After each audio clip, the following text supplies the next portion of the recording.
Okay, good morning, everyone. Hope you're having a great week so far. Today is October the 20th, 2025, and we're going to be solving simultaneous equations using the method of elimination, right?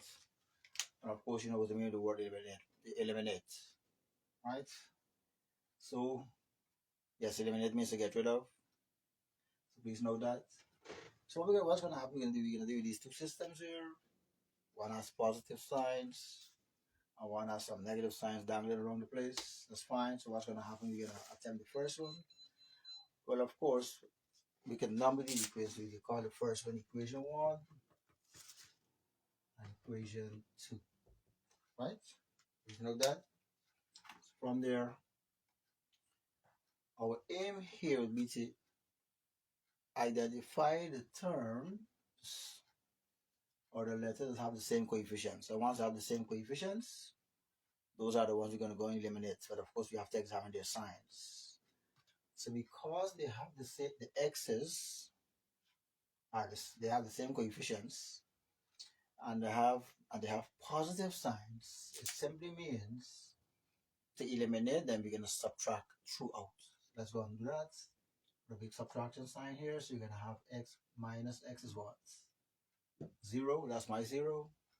And 7y minus 3y is 4y. And 70 minus 9 is 8. Good.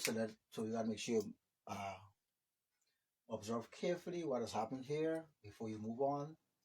Let's go see what's happening here. As I was saying, the x's are the same. The x's are the same. They have the same coefficients. And the signs are the same. One is positive, one is positive. So we're going to go after them and eliminate those. Unlike the y's. So forget about the y's. Focus on those that are having the same coefficients. And those are the x's. And because they have the same coefficient, the same sign, we're going to go subtract. So when we subtract, what we're going to have? X minus x is 0. 7x minus 7y minus 3y is 4y. And 17 minus 9 is 8. From there, what's going to happen? We're going to go and undo. We have a one-step equation here. So we're going to have what? Divide here by what is it?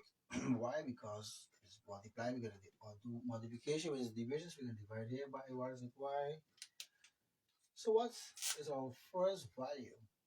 Y is equal to 2, because 48 is 2.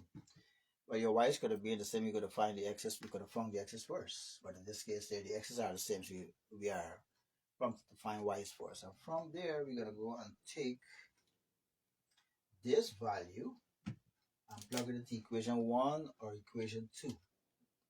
Any equation you choose is up to you. Is that okay? So we're going to go and choose equation 1, which is what? Equation 1 is x plus 7 times something equals 17. But now, what is y? Y is 2. So we're going to have what? X plus, what's 7 times 2? 7 times 2 is 14.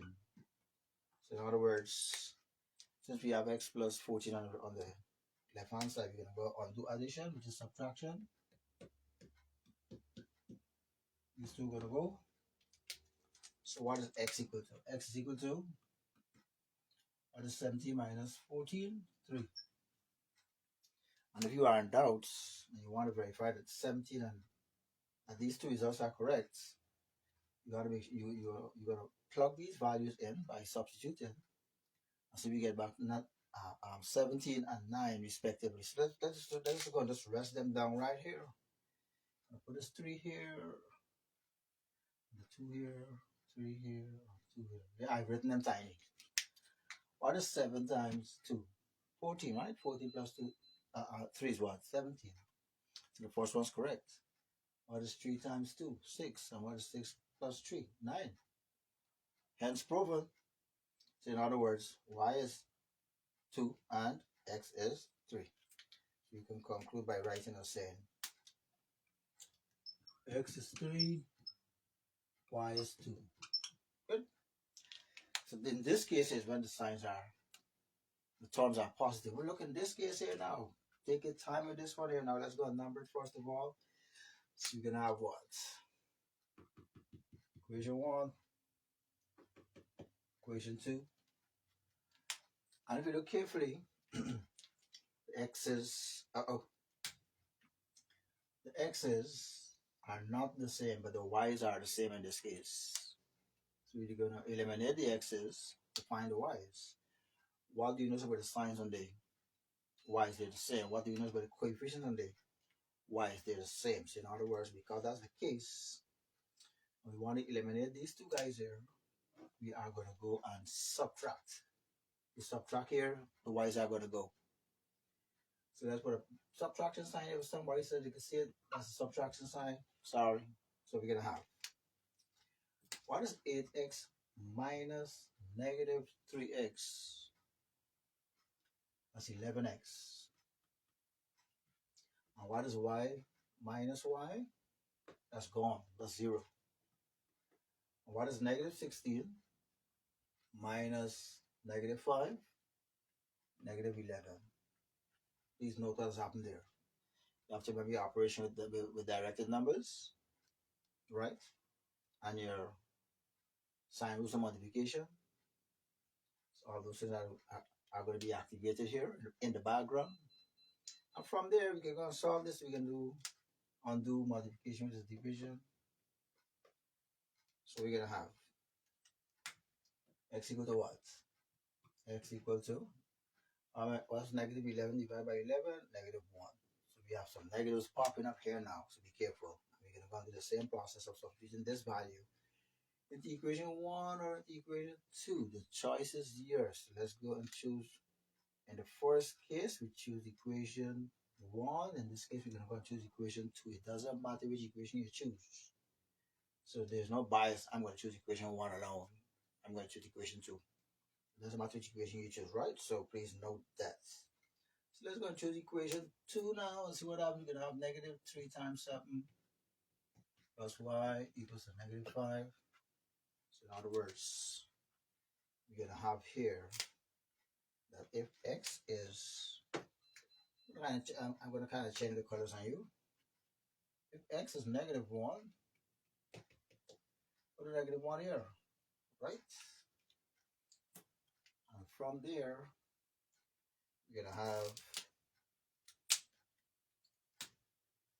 a plus y here, negative 5 here, and you're going to have negative 3 times negative 1 is 3. Please note that. So we're going to have, to now isolate y by undoing the addition of 3, which is subtraction. You subtract here, you got to subtract here by 3. Whatever you do on one side, you do on the other side. Remember the scale? So from there, you're going to have these two going to go. So what y is equal to? Y is equal to what's negative 5 minus 3? Negative 8. Good. And we can go and do that same thing as we did earlier. Take the negative 1, put it here, and here. Take the negative 8, put it here, and here. So we're going to get back our respective values. Let's go see what happens. What is 8 times negative 1? Negative 8. What's negative 8 plus negative 8? Negative 16. Let's go to the first equation. Let's go see the second equation now. Negative 3 times negative 1 is 3. And 3 plus negative 8 is negative 5. Okay then, so since we're getting negative 16 and negative 5 as our final results after plugging in x equal to negative 1 and y equal to negative 8, those two values are correct. We can conclude and say what? X equal to negative 1, y equals to negative 8. And this is basically you solve simultaneous equations using the eliminated method. Good. So this is the method of elimination. You got to take your time, and once you cross this bridge, I call this part here the bridge from here to here, where you would have either found your y value in this case that you have to plug into equation 1 or 2, or in this case the x value. which you have to plug into equation 1 or 2, you're good to go. So please note what has happened there. So that's basically how you solve simultaneous equation using the eliminated method, whether they have positive terms alone or negative terms alone. When we come in our next session, we're going to examine when the coefficients are not the same, the x's and the y's, what happens. Okay, you have a great day. Oh yeah, and today is October the 20th, 2025. Yeah, today is my birthday, and I'm thankful for life. Have a great day. See you at the top and continue to practice your maths. Don't forget to check out TG Math Nation on YouTube, and you're going to have a lot more concepts up there. Take care. See you later. Goodbye.